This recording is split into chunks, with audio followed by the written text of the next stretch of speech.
wife's from Jerome, Idaho, so we banter, and I have really good friends kind of in the Pocatello and the Aberdeen area, so we like to banter a lot about which is better, Utah or Idaho, but really we're sisters or brothers. And I love it up here. It's beautiful right now. I know it's been a super long spring. Same with Utah. Holy cow, it's green and the rivers are flowing, but man, I could use some 80-degree weather, just to kind of warm up. So, kind of some background on me. I have 3 kids. They are crazy. I love them to death. Sometimes I feel like the worst BCBA in the world when I watch my kids' behavior. And I realize, oh my gosh, I can't even use the same things I know for my own kids that I do with my clients. My oldest is 10. His name's Cooper. He's a boy.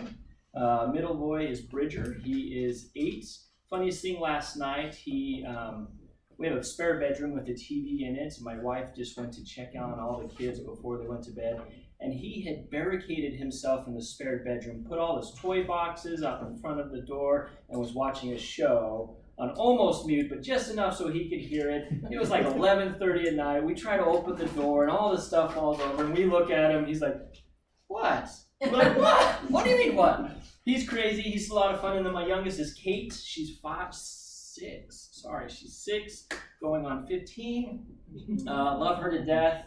My wife, Liz, we've been married for 13 years. Been a BCBA for about 7 years. When I was in college, my whole goal was to become a marriage family therapist. That's what I thought I wanted to be. Between my bachelor's and my master's program, I started working in an agency who helped foster kids. Helped place foster kids, but then also provided behavior supports for foster parents, along with psychological, social work, all the kind of whole gamut there. Met my first behaviorist. Holy cow, didn't even know they existed, didn't even know what that field was. She's like, I'm a BCBA. I was like, well, cool, I'm an 80 QPS. I don't know what that means. But she kind of took me underneath her wing and steered me to this route. When I started taking classes, there was 2 BCBAs in Utah. That's how fast Utah has grown just 10 years ago. RBTs, registered behavior technicians, that really wasn't a thing. And so I moved to California to find some supervision. I really liked my mentor, but her main experience was with adults, and I wanted to work with kids. So I went to San Jose, lived there for a while, loved and hated it all at the same time. Got supervision out there, worked with kids and school districts for a while, and then migrated back to Utah because we couldn't afford to live or eat in San Jose anymore. That's when we were expecting our 3rd child. So, been back in Utah for a few years. Been a clinical director for the past 5 years. I just stepped down from that. I've decided to go back to school because I wanted more student loans. And being a clinical director and working on a doctorate was not a good idea. I tried it for a year, and it was tough. So, right now I'm working at a school. It's a private school. It's a private boarding school in the middle of Utah. I didn't even know it existed. Grew up in Utah my whole life, and there's this international school with kids from 40 different countries that exists, and I'm the behavior analyst and kind of SPED director for the school there. It's a lot of fun. I've worked as a behaviorist with school districts, with kids, and then also in group homes, providing different kind of supports. I really love the science. When Utah kind of went through the things that you guys here in Idaho are going through with introduction of ADA, allowing providers to use it and bill for it, holy crap, it was a learning process. Like I said, there was 2 BCBAs when I first started. When I moved back, I think we were up to 50, which I think is about where Idaho's at right now. And that's when our association started, Utah Applied Behavior Analysts. And we started meeting and just talking because we're all siloed trying to do what we're trying to do with our kids and adults and trying to serve them, and having that organization to kind of come together and start talking and really formalizing it and working with legislature on getting funding to be able to use the science with our kids and then also our adults. And that whole aspect has really only happened over the last 5 to 7 years. And now Utah's well over 200, probably well over 300 at this point, BCBAs in the state. And we've helped a lot of kids. We've helped a lot of adults. ABA, when a lot of people talk about it, first off, they don't know what it is. People ask me what I do, and I say, I do applied behavior analysis. Oh, And that's about it, because they don't know what to ask. But some people think it's this curriculum that we follow, like a floor time model. It's not. Some people think that it's just the new fad. It's a whole science. It really is. And whether you realize it or not, it actually permeates your life a little bit more than you realize. There's BCBAs, so board certified behavior analysts that work with GM, General Motors, who help design safety aspects, increase quality, good behaviors in the cars. There's some BCBAs that work for the city of New York, who redesigned the whole pedestrian system to decrease fatalities. There's BCBAs that work with mines in Utah to help decrease accidents and deaths in some of the coal mines in Utah and Arizona. OBM, Organizational Behavior Management, that's based upon ABA, a lot of sports psychology. And again, we could go on and on and on about how behavioral science really helps us. Behavioral economics is a huge growing trend that affects your commerce. And then these little gizmos, behavior analysts are starting working with internet developers, web designers, to increase your engagement with this. So whether you're like, Facebook employs behaviorists, and I'm addicted to this thing. I tell you what, they're doing a dang good job. But it's a beautiful science that helps teach behavior. It helps us help our children and our adults learn how to learn. And that's kind of what the whole assessment process helps us start to do. And this is going to be kind of daunting because there's so many new things to look at. And so I want these next 4 hours to be very interactive, okay?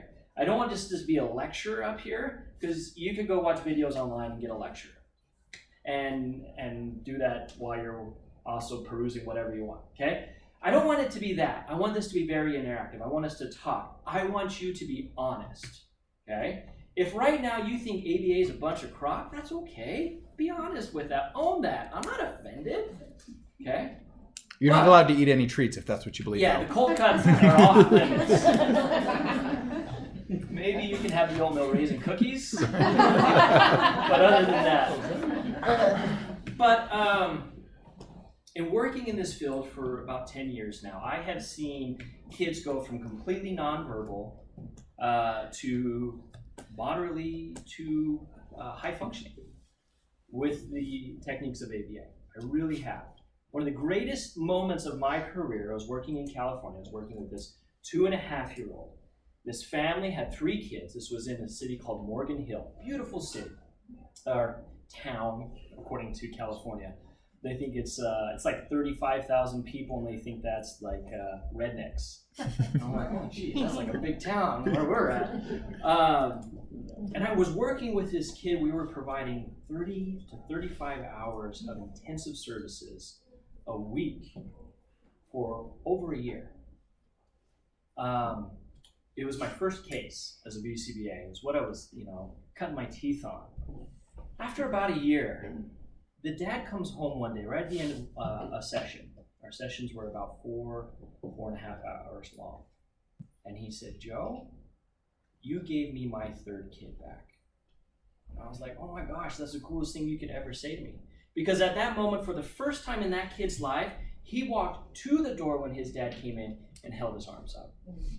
When I started with that kid, he didn't even know I was in the same room with him. There was no instructional control. There was no stimulus control. There was no awareness of his environment. He was so perseverative. And to have a dad say that to me is like, this is worth everything. This is worth all the sacrifices, all the hard hours, all the long hours, all the low pay, whatever, for that moment that I could help a dad have a kid in his life. Okay, so that's why I love ABA, because I've seen it. I've been reinforced by it, kind of going back to Kathy's comments.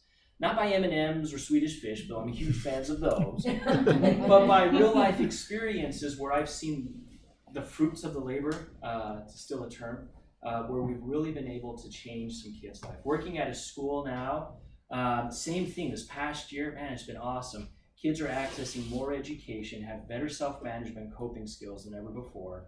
And they're doing better in school. And just to be a part of that process, be a part of their life, is awesome.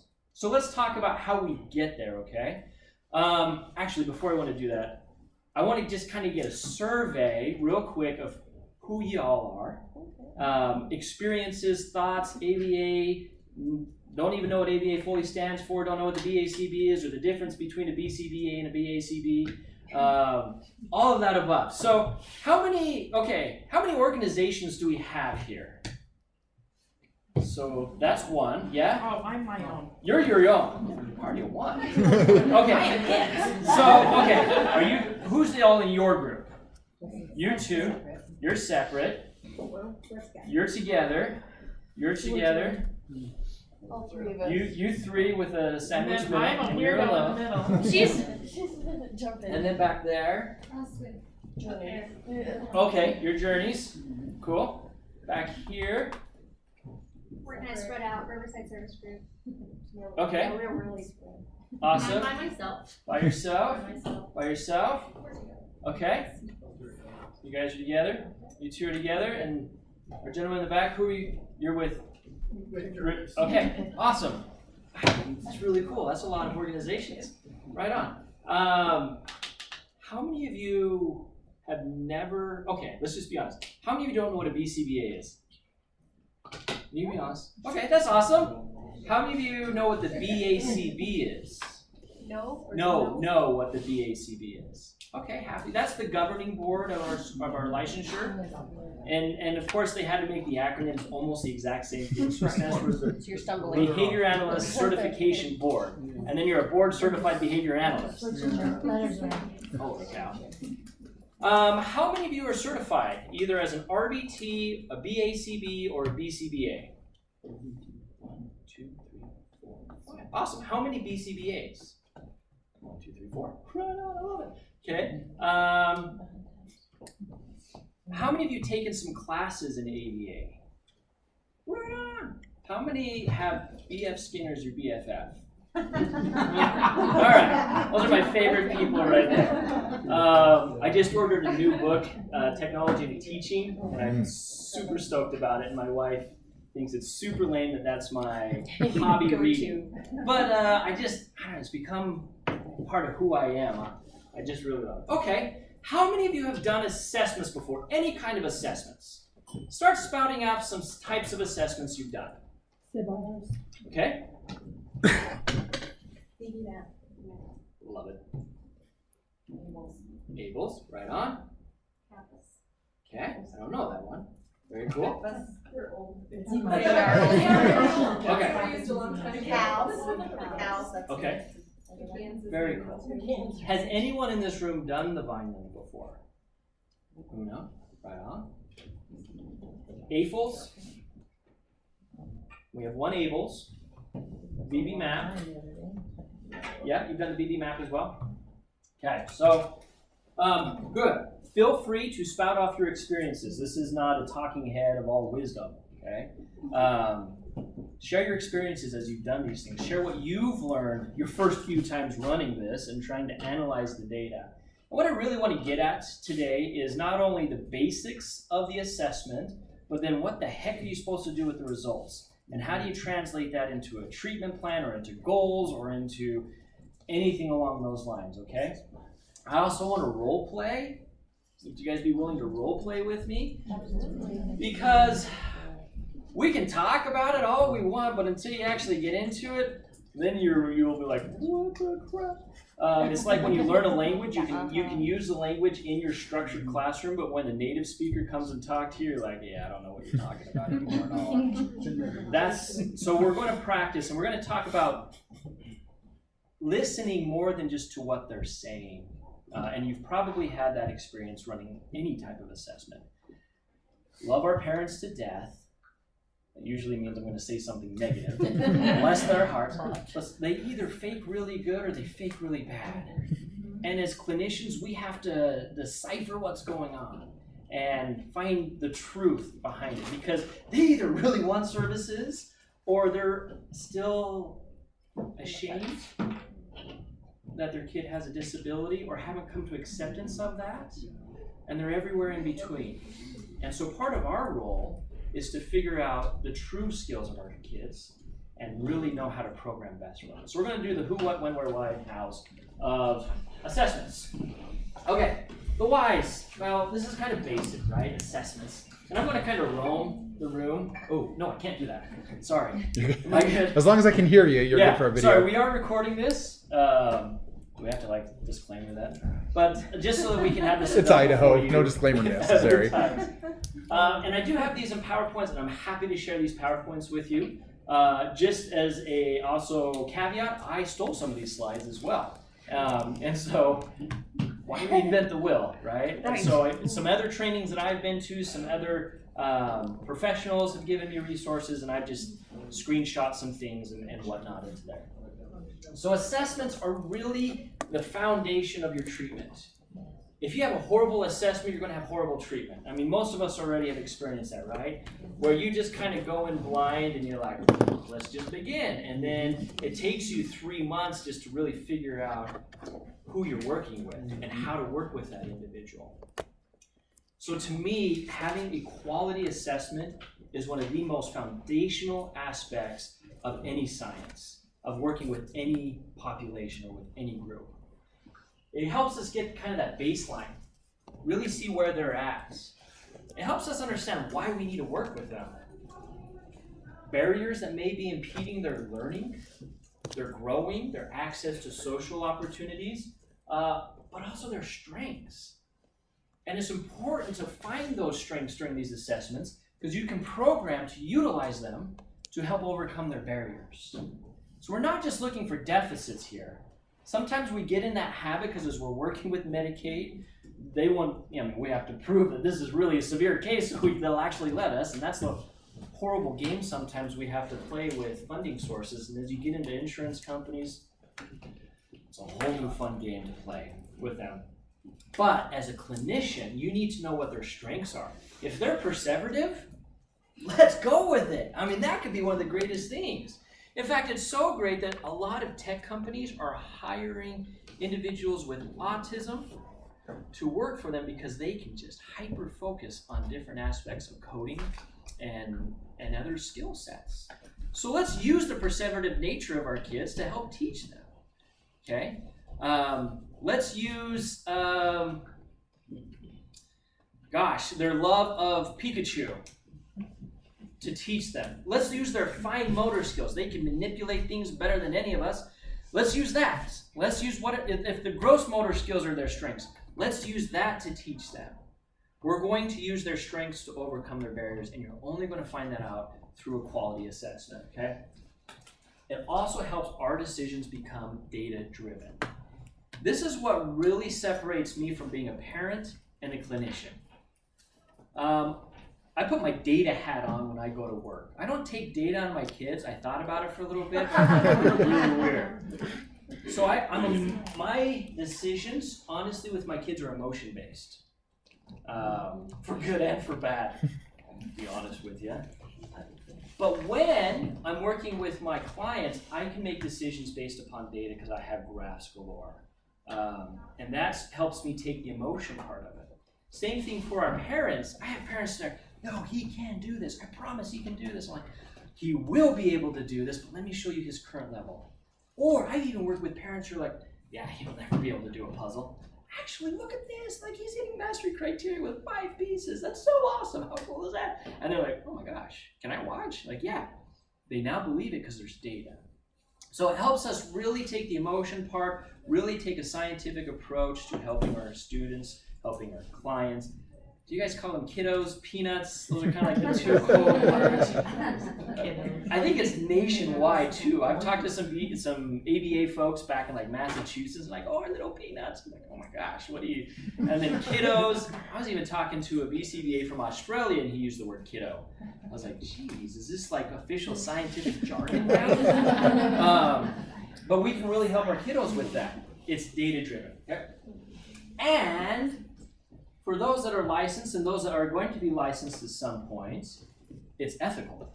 Well, and for those that are not going to be licensed, it's still ethical if you still want to be ethical. So the board, the Behavior Analyst Certification Board, has created a code of ethics that we have to comply with, right? And doing ABA, we should comply with these codes. There's nothing crazy in there. It's be a good human and treat your clients with respect. But part of it is behavior analysts will conduct current assessments prior to making any type of recommendation or developing any type of behavior change program. That means skill acquisition to behavior modification and all of the above. So as a BCBA, I'm bound by this. I've said, yes, I will follow this code of ethics, and before I'm going to recommend anything to a parent, to a funding source, to an agency, I'm going to utilize assessments, evidence-based assessments, okay? I have an obligation to collect and graphically display data using behavior analytic conventions in a manner that allows for decisions and recommendations for behavior change program development. In order to show a change, I need to know where the baseline is.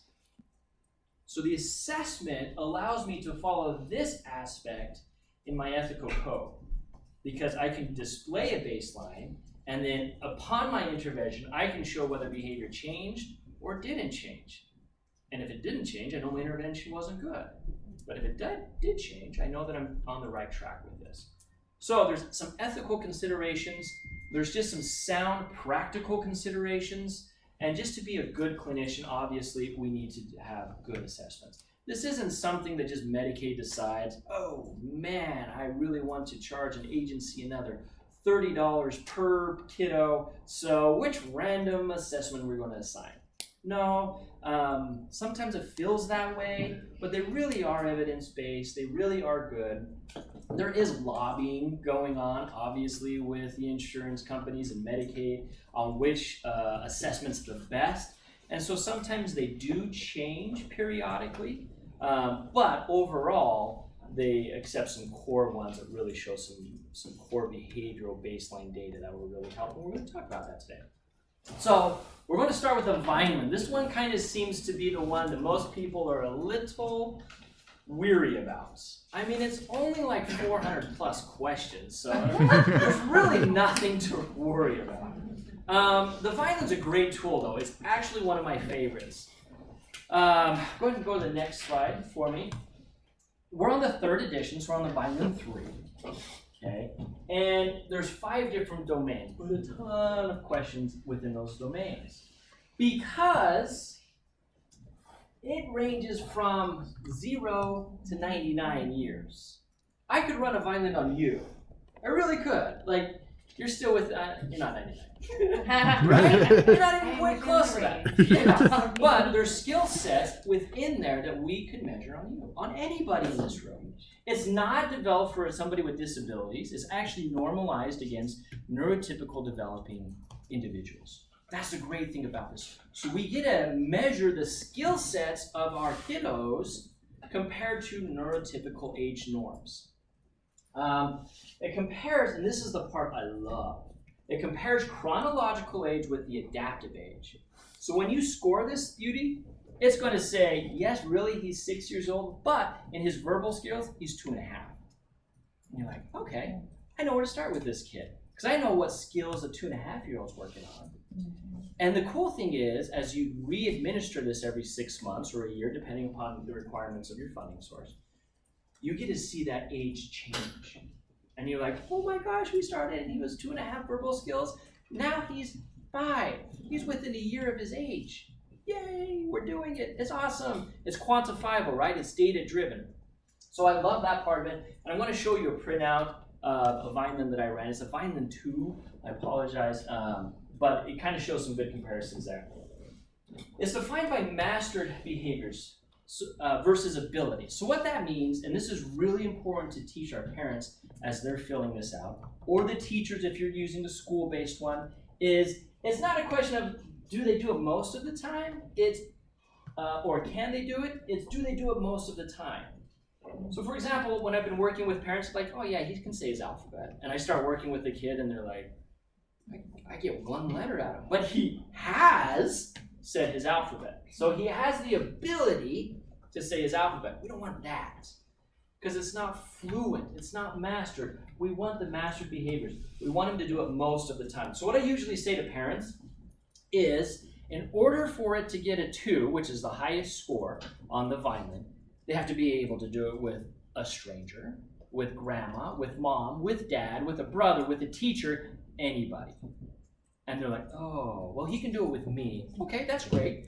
Means we haven't generalized yet, and that's okay. That's good knowledge to know. So we really want to focus on this when we're filling out the Vineland or helping our parents fill out the Vineland. We need the behaviors to be mastered, okay? Parents, majority of the time, at least in my experience, always go with can do. Yeah, they can do that. And when I hear a parent say that, I always say, okay, do they do that all the time? Just to make sure I'm iterating and really finding out the true skill set of this kid. Not that I'm trying to be mean or call the parent a liar or anything. It's just I really need to know the true baseline. Now there's 3 different forms. There's the interview form, there's a parent form, and there's a teacher form. And we're going to kindly briefly talk about all of those. Question though about this, and maybe some of your agencies or some of you as individuals haven't thought about this, are you planning to administer this digitally or analogically? Paper copy. Okay, paper copy, raise your hand. Cool. Awesome. We're doing the half and half. Half and halfers, okay. And then everyone else I'm assuming is digital. Yes? Okay. So we're going to talk a little bit about Q Global and how to administer that. It's pretty simple and all that. Okay, go ahead and go to the next slide. So these are the domains that the Vineland measures. Here's the 5: communication, daily living skills, socialization, motor skills, and maladaptive behaviors. Here's the subdomains. Okay, so within communication we have, if you take pictures, receptive and expressive, and written. So you're measuring those 3 different domains. So I found a lot with my kids, they're really good with written, but really bad at receptive. Cool, all right. There's a strength. I can go with written, right? Or maybe vice versa. Rarely do you see, or no, actually I've seen it quite a bit, where they're strong with expressive. They can babble up a storm, they can talk to themselves, but they're not talking really to anyone. They have the ability to talk, but they don't have the ability to communicate. But their receptive skills are out the window. You try to say a response to name and nothing happens. Okay? Daily living skills, we're looking at personal, hygiene kind of aspects, especially for our young kiddos, all the way up through balancing a checkbook. Shoot, I don't know if all of us know how to do that anymore. I mean, I don't even have a checkbook anymore, right? So there are some updates that are coming with more modernization.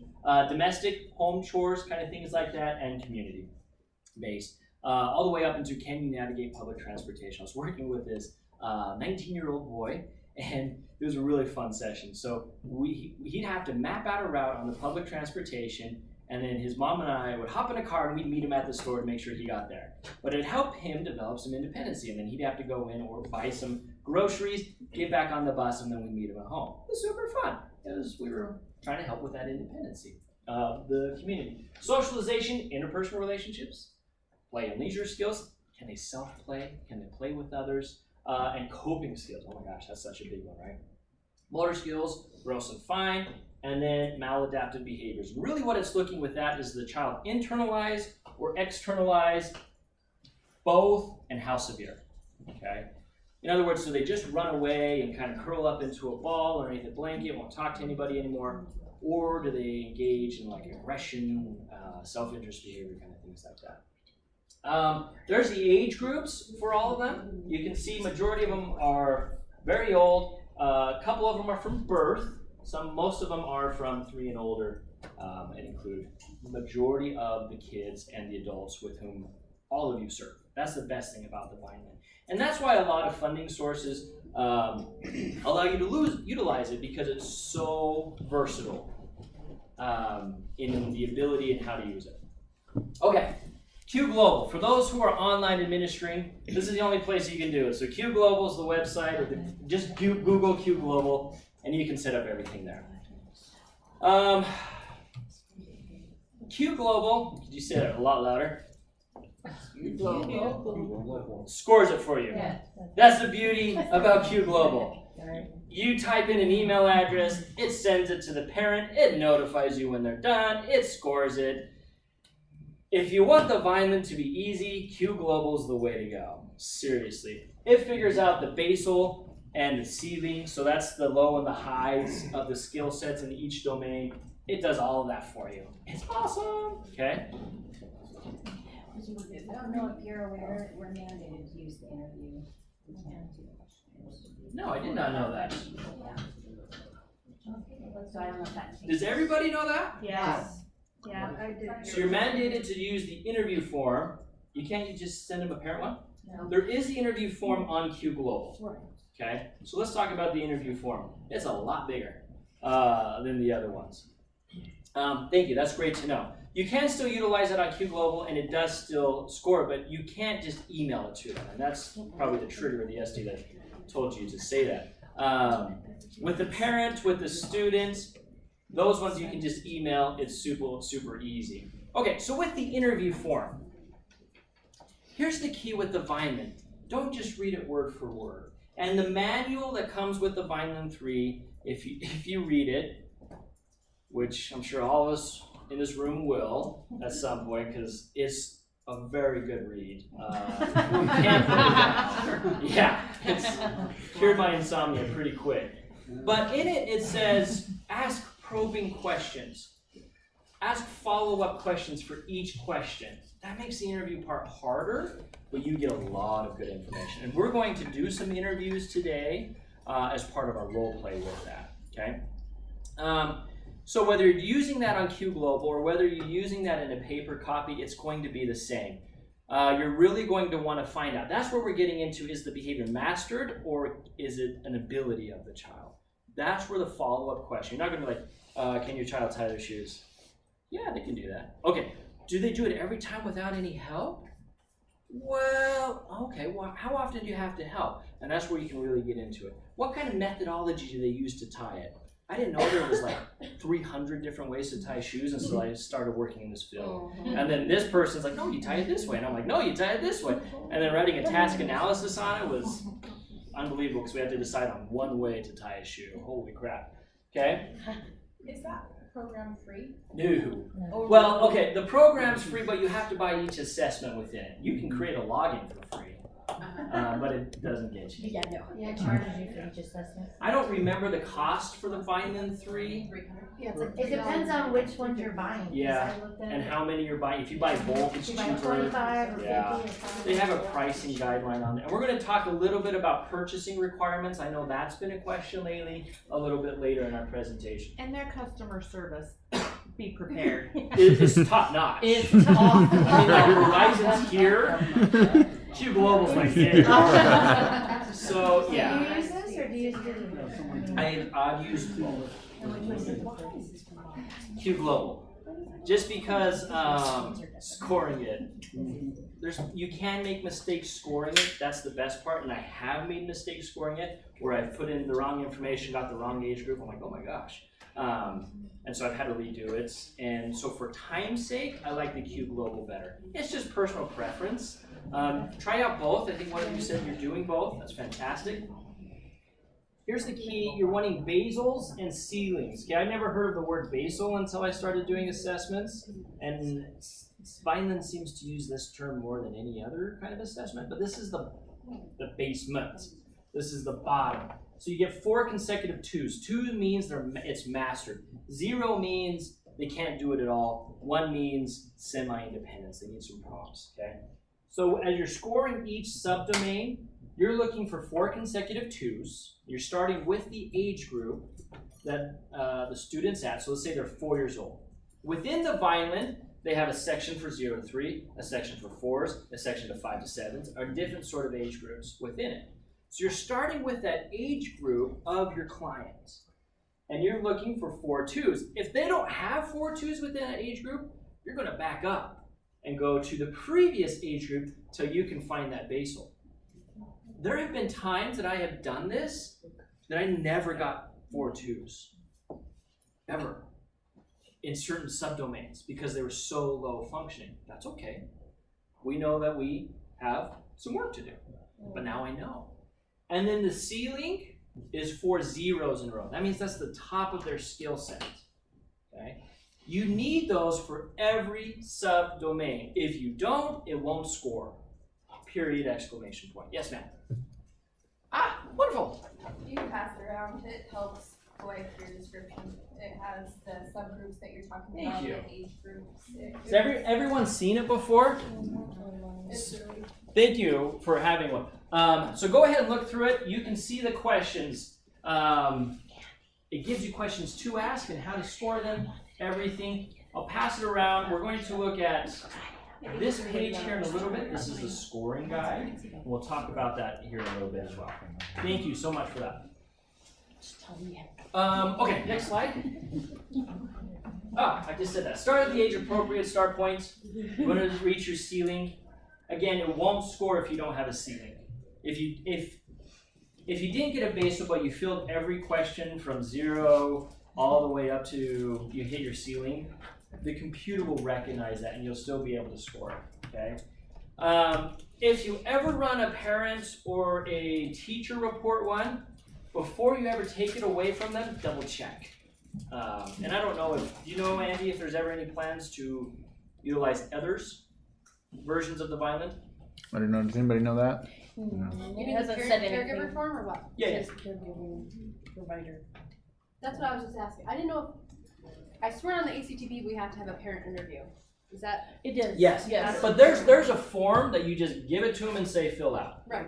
The parent. That's not the interview form. The interview form is, hey, how you doing? Can I ask you all these questions? Okay. The The red- time they're red talking about it is when the next edition comes out.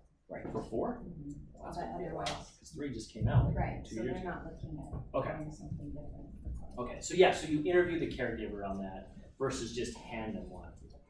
The handing them one's easier for you as a clinician and also easier for the parent, but the interview also allows you to garner a lot more information, especially from nonverbal body language, observations, kind of things like that. So question, do you have to fill out every question on the Vineland? No. No. I mean, if you really want to, you're going to spend about 6 hours on it. But no, you don't. You just go into each subdomain until you hit your ceiling, and then you move on. With an interview form, I've had that last 15 minutes to 30 minutes for a really low functioning kid, all the way to a couple hours for higher functioning kids. So it just depends upon how skilled they are and how in depth you need to go into it. Okay. The nice part is start at their age group. Okay. This will save you lots and lots of time with it. Because if you're going from 0 to 3, and sometimes parents get offended if you start too low, they're like, well, of course you can do that. In fact, I think I have, go ahead and go to the next slide for me. Nope, go back. If you know that the child can do it, you've observed it, you can go ahead and mark it. The Vineland says you can do that. That's not cheating. If you have seen the child do it spontaneously and independently, you can mark it. If it's too easy for the kid, go ahead and mark it. The manual says it. Does the child have to be present through the whole thing? No, in fact, I would recommend, we're going to get this later today, don't have the child present. Because even if they're low functioning, I hate talking about kids' skills and behaviors in front of them. They know, and I hate doing it. Plus, moms and dads get really distracted, or caregivers get really distracted because they're trying to act really good and make sure that the kids' behaviors are really good, and they're not really paying attention. So when I start an assessment, I say I need about 2 hours of your time without kids. And it makes the assessment go so much better. And we'll talk kind of about some guidelines and how to start off with that. Okay? All right, next slide.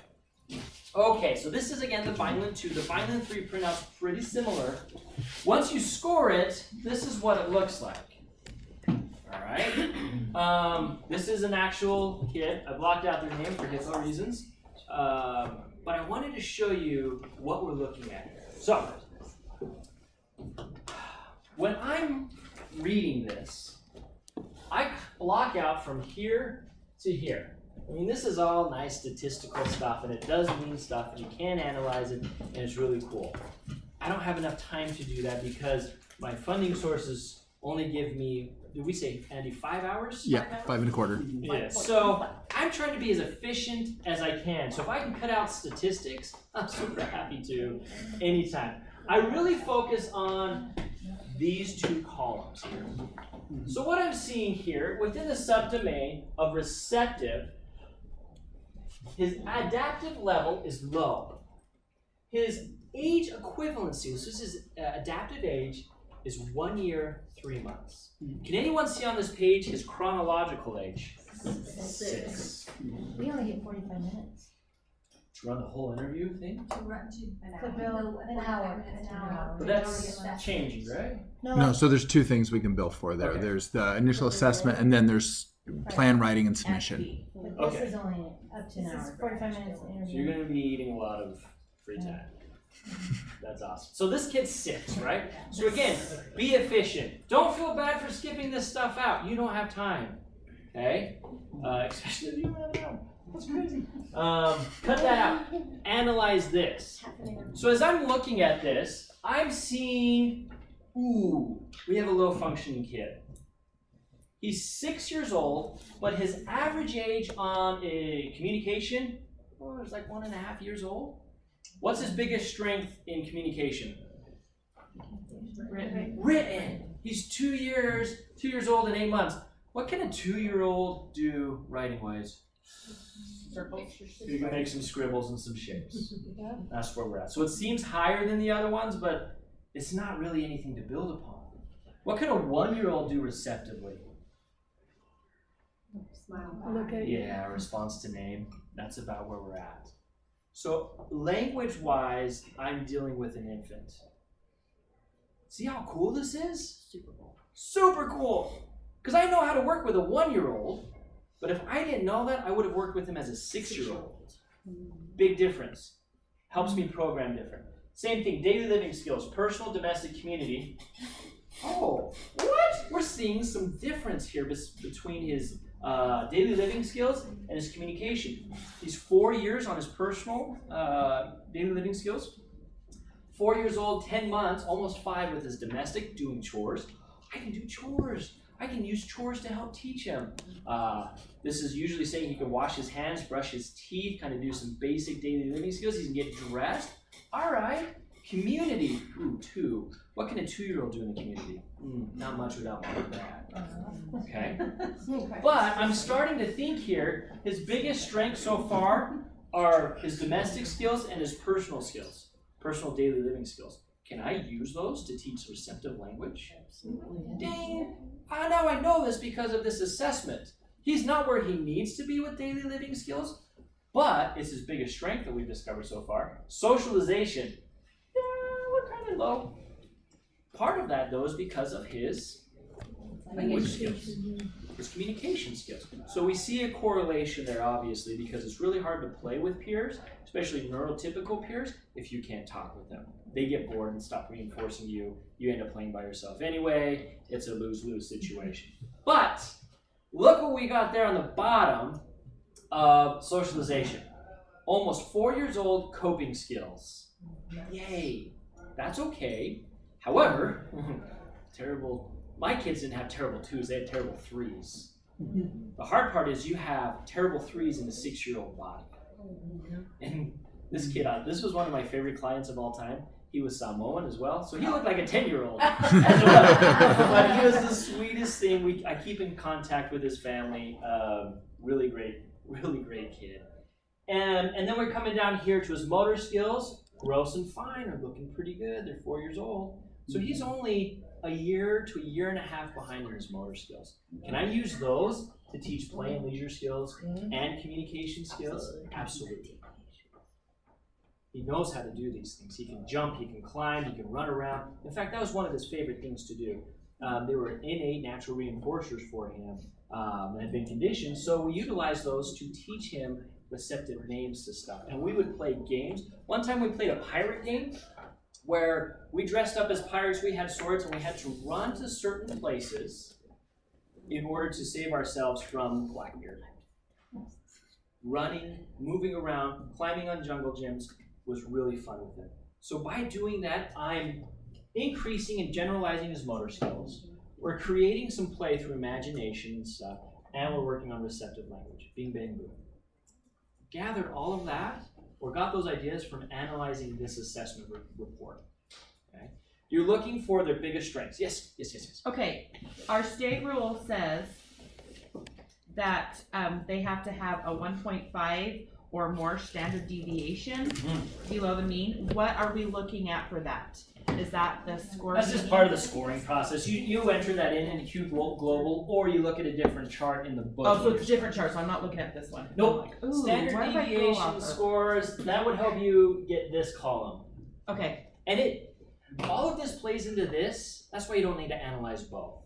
Are you using Q Global, or are you going to hand score it? I have both. Okay, so I didn't know what to do. yeah, there'll be time when you're scoring it. There's charts with different standard deviations Okay, that will give you numbers that will then help you get this part. okay, So that's just a guideline on which chart to use. okay. In the back of your manuals, you don't have to have your Vineland-3 with you. They're about like that thick. The manual 3 does not come with that, so when you order them. Make sure to order the full kit. Well, you Do they don't not have, you sell? don't have to order the full kit.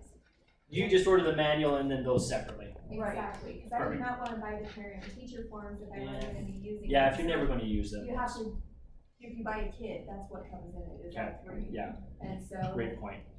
I haven't got the manual yet. It gives you step by step how to score it in the manual. Yes. There's also a digital version of the manual on Q Global Yes. that has all the tables, charts, and things like that. I would print it out and always have a paper copy as well, because there's been times where I've forgotten my charge cord in the office and it's Sunday and I'm supposed to be scoring it by Monday. It's nice just to have a paper copy, or my computer dies, heaven forbid. Q Global's down. That never happens, like ever. But I would always have a paper copy of the scoring guide with you, and it walks you through step by step on how to do it. We're not going to cover that because the manual is pretty good on how to do it. If you can do basic addition, you can score this. It just walks you through, okay? The last two are internalizing and externalizing behavior. How does this kid respond to aversive situations?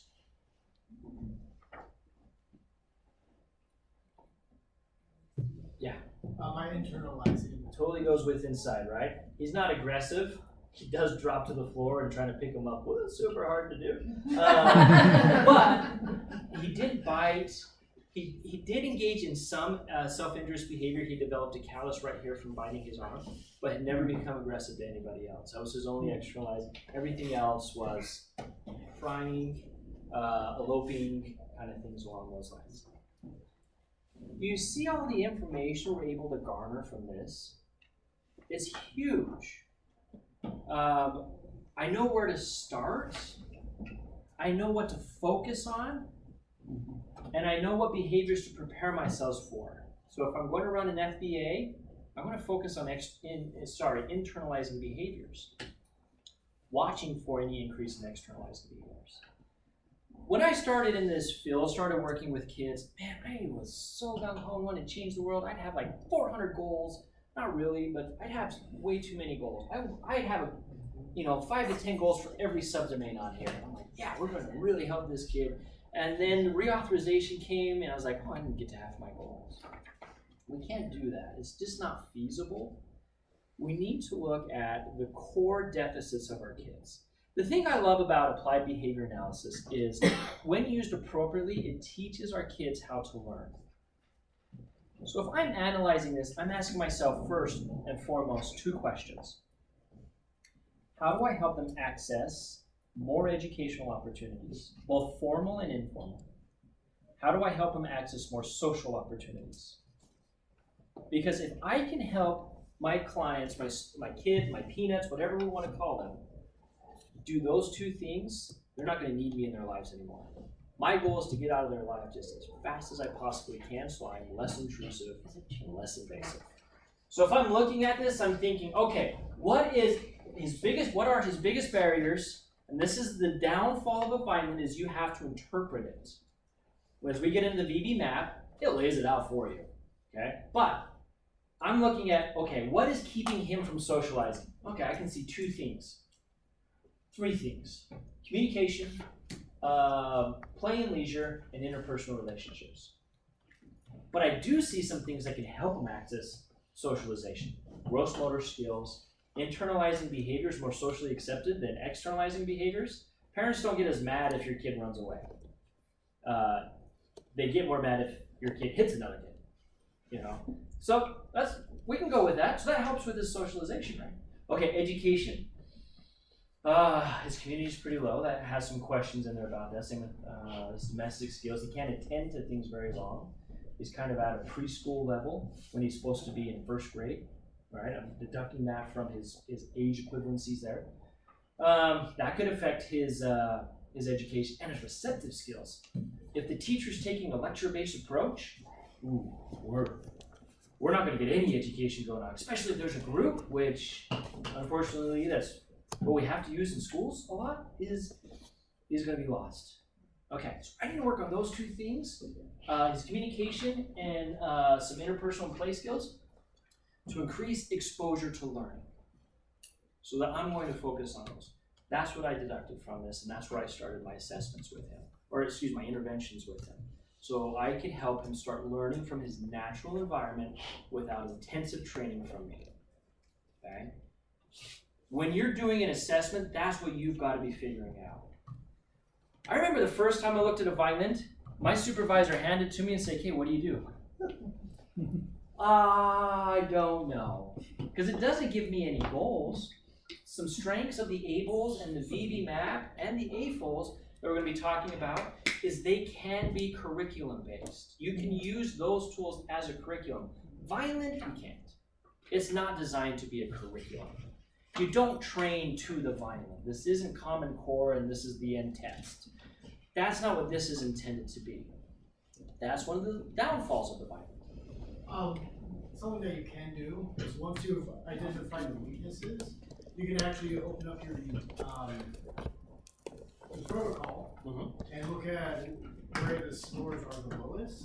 Yep. And then use that as kind of a springboard into, making more of a skill-based, Yes. objectives. Thank you. Yes, and in fact, in the manual, it also gives you ideas. Or on their website, like, try this. These are some ideas that you can use if your child's low in this kind of aspect. They try to be as helpful as possible in some things. Yes, thank you for that. Okay, you as the clinicians, you as the supervisors need to be able to not just see numbers on there, but really think through the processes. Now, I'm going to admit to you, at first, this is going to be tediously slow, painfully slow, and it's going to be frustrating. Let's just be honest, okay? You're like, 1 year old and receptive, what the crap do I do with that?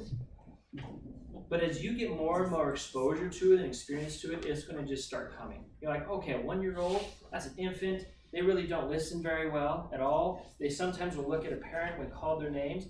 So if I'm trying to increase, I got to start there. All right, I can do that. Or what is a 6-year-old supposed to be doing?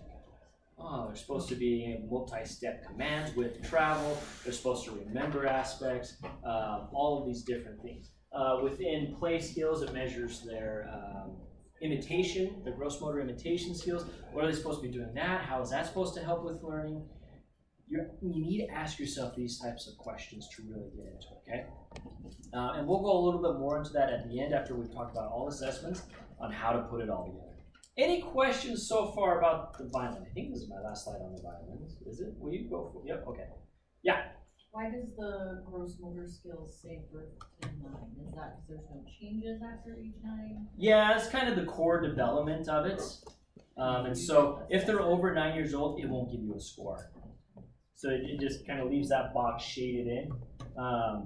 Because that's when, yeah, they're either going to be ambulatory or not by that point. Great question. And the Vineland-3 manual says you don't have to score the motor skills part. That's obviously up to you guys and how you want to do that. Questions? No? Any other questions about the Vineland? A question kind of for the room. Right now, we've been using the SIBAR, and the state has a kind of conversion table that tells you how to know if you've hit your standard deviation, your standard score for criteria for eligibility, right, for 3 out of 7. Has anybody heard if they're going to be doing something similar for the Vineland? Because it looks like they need to. To my knowledge, if you look up on their website, they do have a side-by-side comparison between the SIBAR criteria, the state criteria, and the criteria created by Vineland. It'll give you scores and cutoffs for each category. Perfect, on the enhancement website? Yeah. It's under like school, SIBAR, Vineland comparison I chart. haven't looked at any of the school stuff, so, okay, thanks.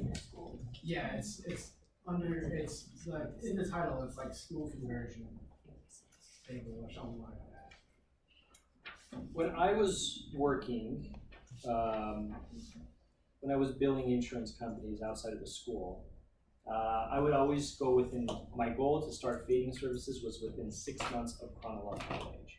I don't know if they're going to be having a certain model that they want for you to be able to qualify for services and stop qualifying for services, but as I would write a fade plan, that was the goal, that we get in all core domains within 6 months of chronological age.